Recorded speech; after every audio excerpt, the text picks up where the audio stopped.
पत्नी बार बार मां पर इल्जाम लगाई जा रही थी और पति बार बार उसको अपनी हद में रहने की कह रहा था, लेकिन पत्नी चुप होने का नाम ही नहीं ले रही थी। वह जोर जोर से चीख चीख कर कह रही थी कि उसने अंगूठी टेबल पर ही रखी थी और तुम्हारे और मेरे अलावा इस कमरे में कोई नहीं आया जाया करता। अंगूठी हो ना हो माँ जी ने ही उठाई है और तुम्हारे और मेरे अलावा इस कमरे में कोई नहीं आया। अंगूठी हो ना हो माँ जी ने ही उठाई है। बात जब पति की बर्दाश्त के बाहर हो गई तो उसने पत्नी के गाल पर एक जोरदार तमाचा मार दिया। अभी 3 महीने ही पहले ही तो शादी हुई थी।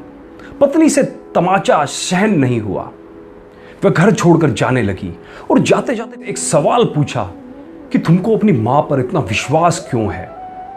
तब पति ने जो जवाब दिया, उस जवाब को सुनकर दरवाजे के पीछे खड़ी मां ने सुना तो उसका मन भर आया।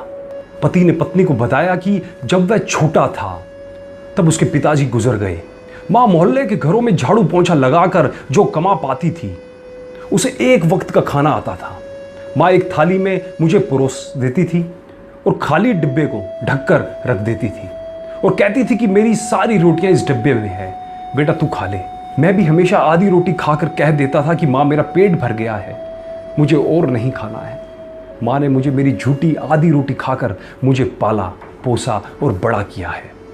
आज मैं 2 रोटी कमाने लायक हो गया, लेकिन ये कैसे भूल सकता हूं कि मां ने उम्र के उस पड़ाव पर अपनी इच्छाओं को मारा है। क्या तुम्हें लगता है कि वह मां आज उम्र के इस पड़ाव पर किसी अंगूठी की भूखी होगी? यह मैं सोच भी नहीं सकता। तुम तो 3 महीने से मेरे साथ हो। मैंने तो मां की तपस्या को पिछले 25 वर्षों से देखा है।